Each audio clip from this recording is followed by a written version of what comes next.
Pocas comunidades representan una porción tan pequeña de la población como las familias judías, con menos del 2% del total. Aun así, su presencia en la lista de multimillonarios de Forbes es de 10 a 20 veces mayor de lo que sugieren las estadísticas. Este fenómeno no puede explicarse por la suerte, las teorías de la conspiración o la coincidencia. Es un resultado matemático, resultado de un sistema de asignación de recursos con 3000 años de historia, originado en la sabiduría atribuida al rey Salomón y mejorado a lo largo de los siglos por las enseñanzas rabínicas. Conocido como regla de los tercios, este método propone dividir los activos en 3 partes iguales: un tercio en terrenos, otro en negocios y el último mantenido en liquidez.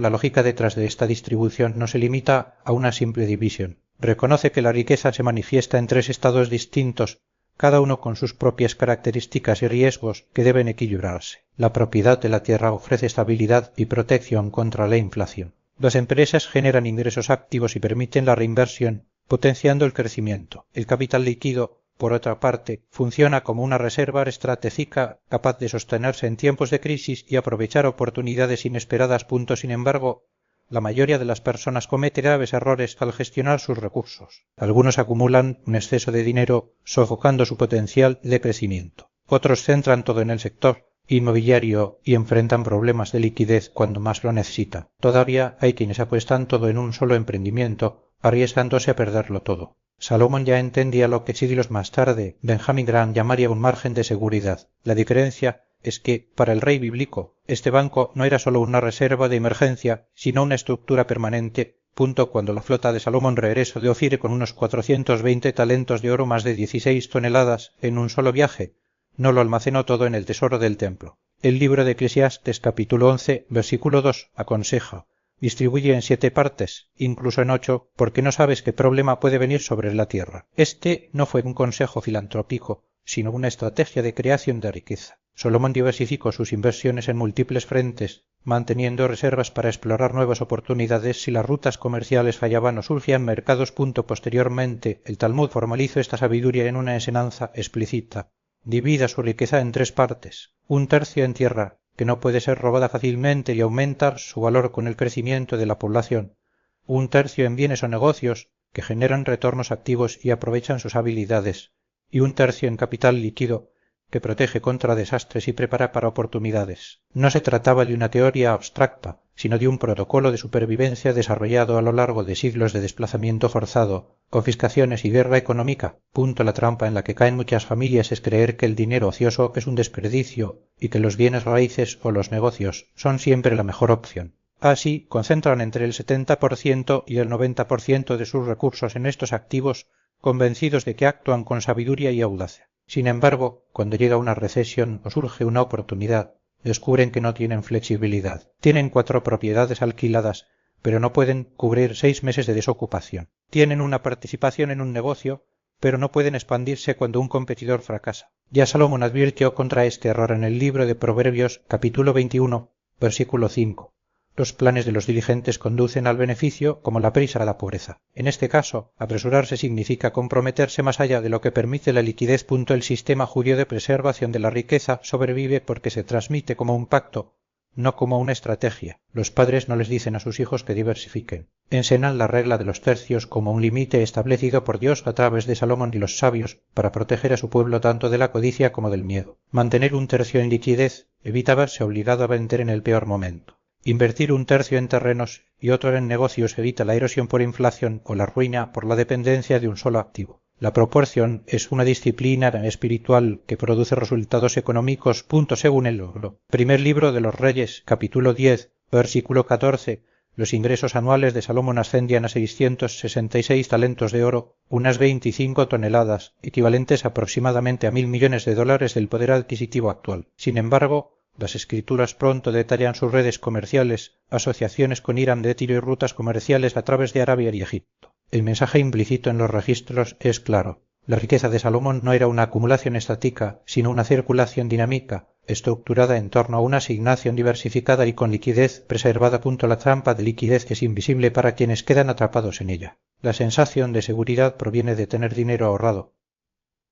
6 meses de gastos, tal vez 12. Pero como la inflación erosiona el valor a un ritmo del 7% anual y los ahorros rinden menos, alrededor del 5% del poder adquisitivo se pierde anualmente. Dentro de 15 años, este fondo de seguridad será la mitad de su valor real. Esto no es protección, sino una forma lenta de confiscación. El libro de Proverbios, capítulo 26, versículo 13, advierte: el perezoso dice: hay un león en la calle, un león feroz ronda las calles. El miedo a perder mantiene a la gente con dinero ocioso, pero el dinero ocioso garantiza pérdidas con el tiempo. El error opuesto es igualmente peligroso. El empresario, que lo invierte todo en ampliar su negocio con la familia que concentra todos sus activos en el sector inmobiliario, atraído por el efecto del apalancamiento, corre el riesgo de perderlo todo cuando el crédito se contrae. No se equivocaron en cuanto a los activos, sino en cuanto a la asignación. Eclesiastes capítulo 11, versículo 1 dice: envía tu grano por mar, después de muchos días podrás recibirlo. La palabra clave aquí es mayo. Salomón enseñó probabilidad, no certeza. El que envía todo su grano que está apostando. Quien se queda con los tercios está invirtiendo con protección. El equilibrio no es arbitrario. Dividir los recursos en 3 partes iguales significa que aunque uno de los pilares se derrumbe, los otros 2 permiten la supervivencia. Es posible superar una crisis inmobiliaria si el negocio y la liquidez permanecen intactos. Se puede sobrevivir al fracaso de una empresa si se preservan la tierra y el capital. Se resiste a la inflación que erosiona el dinero si los bienes raíces y las empresas aprecian su valor. Esto no es conservadurismo, sino una estrategia agresiva con protección incorporada. Charlie mujer pasó 6 décadas observando a los inversores destruirse a sí mismos por exceso de confianza y apalancamiento. Su lección central, nunca interrumpir la composición innecesariamente, es una traducción moderna de la estructura equilibrada de Salomón. Mujer mantuvo importantes reservas de efectivo incluso cuando las acciones de Berkshire Hathaway subieron, sabiendo que los mercados cambian y que estos son tiempos en los que las fortunas generacionales cambian de manos. Las propiedades transmiten seguridad porque son tangibles. Es posible ver el edificio, tocar el terreno. Sin embargo, entre las principales clases de activos son las más ilíquidas. Si es necesario vender dentro de los 30 días, el descuento será de al menos un 20% o un 30%. Salomón construyó su fortuna en el comercio negociando con bienes que circulaban en mercados donde existía liquidez. Era propietario de tierras, viñedos, bosques, sistemas de riego, pero nunca las consideró su único activo. Equilibraba la propiedad de la tierra con los negocios y el capital líquido, que podía trasladarse o retirarse en cuestión de meses. El principio no se limita a elegir entre bienes raíces y negocios. Se trata de reconocer que la riqueza requiere una diversificación inteligente, con espacio para la estabilidad, el crecimiento y la flexibilidad. La regla de los tercios no es una fórmula mágica, sino un método probado en el tiempo capaz de proteger los activos durante generaciones. Independientemente de las crisis que surjan, la generación recibe el capital, pero no la sabiduría para gestionarlo. La riqueza se disipa no por falta de activos, sino por falta de comprensión de cómo mantenerlos en movimiento. La regla de los tercios, cuando se aplica mecánicamente sin transmitir los principios que la sustentan, se convierte en solo un conjunto de números. El verdadero legado no está en las cantidades distribuidas, sino en la capacidad de reconocer cuándo y cómo reasignar cada porción. La educación financiera, en este contexto, trasciende la enseñanza de técnicas. Implica la formación de una mentalidad que ve la riqueza como un sistema dinámico donde la liquidez, los negocios y los activos fijos interactúan continuamente. La tercera generación a menudo hereda solo los resultados de este sistema sin comprender los mecanismos que lo mantienen en funcionamiento. Cuando los descendientes no están preparados para gestionar la circulación de los recursos, la rigidez reemplazará la flexibilidad. Lo que alguna vez fue una estructura resistente se convierte en un conjunto de obligaciones estáticas. Tierras que no se pueden vender, negocios que no se pueden adaptar, reservas que no se pueden reinvertir. La solución no es crear reglas más estrictas, sino cultivar la capacidad de adaptación. La sabiduría de Salomón no se limitó a dividir el patrimonio en 3 partes. Residía en el entendimiento de que cada una de estas partes debía ser reevaluada constantemente. La tierra, por ejemplo, no era solo un activo a largo plazo, sino una fuente de información sobre el mercado agrícola, las condiciones climáticas y las demandas comerciales. Las empresas no eran meros generadores de ingresos, sino laboratorios para probar nuevas estrategias e identificar oportunidades emergentes. La liquidez no era un colchón de seguridad pasivo, sino un instrumento activo para aprovechar los momentos favorables. Este modelo requiere una visión integrada, donde cada decisión financiera sea también una decisión educativa. Cuando un padre invierte en la educación de un niño, no solo está asignando recursos, es transferir conocimientos sobre cómo operar dentro de las 3 categorías. La educación, en este sentido, es el único bien que se multiplica cuando se comparte. Un hijo que aprende a administrar la tierra, los negocios y la liquidez no sólo preserva la riqueza familiar, sino que la expande, ya que comienza a ver conexiones que otros no ven. La resiliencia del sistema, por tanto, depende menos de la cantidad de riqueza inicial y más de la calidad de la transmisión de conocimientos. Las comunidades que han aplicado este principio durante siglos no lo hacen por casualidad. Entienden que la verdadera diversificación no está solo en la distribución de activos, sino en la formación de individuos capaces de navegar entre ellos. Cuando una familia o grupo mantiene la regla de los tercios durante generaciones, no es porque siga una fórmula, sino porque ha interiorizado la lógica que hay detrás de ella. El error común es tratar la riqueza como un fin en sí misma, en lugar de un medio para generar más valor. La parábola de los talentos no condena la cautela, sino la inercia. El siervo que enterró su talento no fue castigado por ser conservador, sino por no entender que el capital debe circular para producir resultados. Asimismo, la regla de los tercios no es una garantía de éxito, sino un recordatorio de que el estancamiento es el riesgo real. Cuando los recursos dejan de fluir entre las tres categorías, el sistema pierde su capacidad de adaptarse y la riqueza se vuelve vulnerable a las crisis externas. La aplicación práctica de este principio requiere disciplina, pero también humildad. Reconocer que ningún activo es permanente y que todas las asignaciones deben reexaminarse periódicamente es un ejercicio constante. La tierra puede aumentar de valor o volverse obsoleta, las empresas pueden prosperar o afrontar crisis, es posible que se necesite liquidez para una emergencia o una oportunidad inesperada. La sabiduría reside en mantener el equilibrio sin aferrarse a ninguna parte como si fuera definitiva.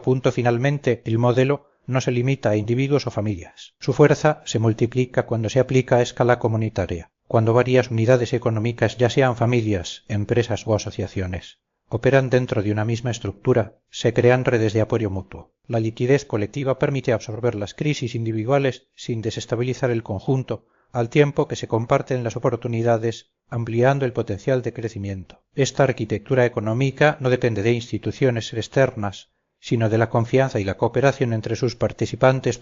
La regla de los tercios, por tanto, es más que una estrategia de asignación de recursos. Es un sistema de pensamiento que integra la gestión de riesgos, la educación y la circulación de capital. Su eficacia no proviene de su sencillez, sino de su capacidad de adaptarse a diferentes contextos, desde una familia hasta una comunidad entera. Cuando se aplica bien, no solo preserva la riqueza, sino que la transforma en un instrumento de progreso continuo, resistente a las incertidumbres del tiempo. Cada uno de los tres pilares, liquidez, suelo y negocios, como expresión de confianza. La primera generación recibe el capital, pero no el método. El segundo recibe el dinero, pero no la disciplina. El tercero, finalmente, no hereda ni lo uno ni lo otro. Las familias judías rompen este ciclo mediante la transmisión ritualizada de conocimientos. El Seder de Pesaj no es solo una ceremonia religiosa, sino una clase anual de educación financiera. El niño más pequeño pregunta: ¿por qué esta noche es diferente de todas las demás? Y el padre responde con el relato de esclavitud, liberación y providencia. Sin embargo, en esta historia se entrelaza una lección económica. La dependencia engendra esclavitud, la libertad exige sacrificio y la provisión es un pacto, no una casualidad. El niño aprende que la riqueza no se limita a la posesión material, sino a la obediencia espiritual, a los límites establecidos para su protección. La regla de los tercios no se presenta como una estrategia, sino como un mandamiento de sabios. No te desvíes porque el mercado parece favorable, no se comprometa demasiado por una confianza momentánea. Se obedece porque el límite lo estableció una sabiduría más antigua que la emoción, más inteligente que el optimismo y más duradera que cualquier economía temporal. Así es como el conocimiento sobrevive a la transferencia generacional, codificado como obligación religiosa, no como consejo financiero. Benjamin Graham redescubrió de forma independiente este principio y lo llama margen de seguridad. En The Intelligent Investor sostiene que el inversor más peligroso no es el especulador, sino el conservador demasiado confiado, el que cree que su análisis es infalible y por tanto se compromete por completo. Graham propuso un modelo diferente. Suponga que se equivocara el 25% de las veces y estructure su cartera de modo que, incluso si se equivoca en esa proporción, los resultados sigan siendo aceptables. Esto no es pesimismo, sino matemáticas. El margen de seguridad de Graham y la asignación equilibrada de Solomon son lenguajes diferentes para una misma arquitectura. Nunca haga concesiones hasta el punto de que el error se vuelva catastrófico, ni se proteja tanto que la inflación erosione el valor. El equilibrio es el pacto. Graham dedicó 40 años a enseñar este principio en la Universidad de Columbia y entre sus estudiantes se encontraban Warren Buffett Y Charlie, mujer, prueba de que la antigua sabiduría bíblica se multiplica incluso cuando está revestida en un lenguaje secular. La aplicación práctica comienza con un inventario.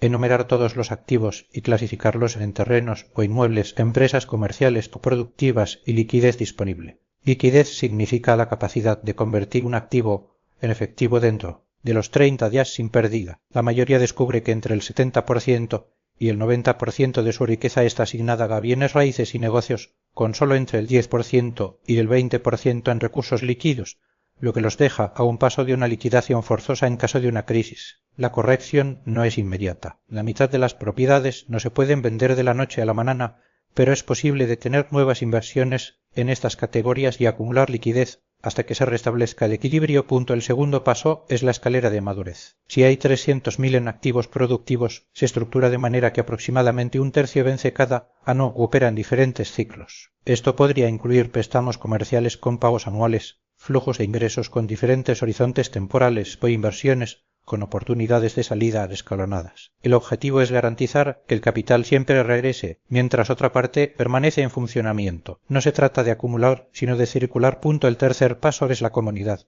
De 7 a 10 familias o individuos que entienden el modelo se reúnen y crean un fondo de liquidez, no una estructura legal formal, sino un acuerdo de pacto. Cuando alguien necesita capital para una oportunidad o emergencia, el grupo puede actuar colectivamente sin que ningún miembro necesite alterar sus proporciones. Así es como la familia Rothschild pasó de ser un banco regional a una red global. Operaron como un fondo de liquidez colectivo y ninguna sucursal nunca se comprometió demasiado. John Templeton pasó 50 años estudiando la riqueza espiritual y concluyó que la gratitud es el activo más infravalorado en la inversión. Enseñó a sus clientes a comenzar y terminar cada día enumerando 10 cosas por las que estaban agradecidos, porque la gratitud reconfigura el cerebro para alejarlo de una mentalidad de escasez. El pensamiento de escasez conduce al acaparamiento. La acumulación genera iliquidez. La iliquidez da como resultado oportunidades perdidas. Y las oportunidades perdidas, a lo largo de décadas, se convierten en pobreza generacional. El ciclo comienza en la mente y la gratitud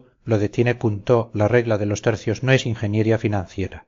Es obediencia a una sabiduría pactada, establecida por Salomón y formalizada por los sabios judíos para proteger a su pueblo de dos peligros equivalentes: el miedo que se acumula y la codicia que se expande. Cuando mantienes un tercio de liquidez, confías en que vendrán oportunidades. Cuando destinas un tercio a suelo y otro a negocio, confías en que el esfuerzo se multiplicará. El equilibrio es fe y acción simultáneas, y por eso sobrevive a colapsos económicos, guerras y exilios durante más de 3000 años. Hoy hemos aprendido que la riqueza no es acumulación, sino circulación.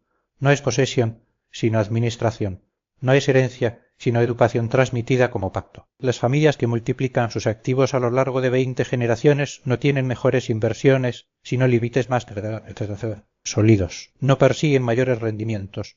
Se protegen del riesgo y al mismo tiempo se posicionan para el crecimiento. No se acumulan por motivos de seguridad, mantener liquidez para oportunidades. Y no enseñan a sus hijos a ser ricos, sino a ser fieles a proporciones mayores que cualquier imperio. Si esta enseñanza ha tocado algo en tu espíritu, si reconoces que has violado este equilibrio por ignorancia o miedo, estás invitado a registrar este compromiso con una simple acción. Y para aquellos que quieran profundizar en la sabiduría de Salomón y la nube de testigos que obedecieron estos principios a lo largo de la historia, hay más que aprender. Antes de orar, se le pide que cierre los ojos, si es posible, o alinee sus pensamientos. Lo que sigue no son solo palabras, sino una invitación a la sabiduría divina para reestructurar las percepciones de provisión, riesgo y responsabilidad. No se trata de restricciones, sino de libertad frente al miedo y la codicia. Con esto se hace posible construir un patrimonio que trasciende al individuo, beneficia a los demás y honra a quien lo otorga.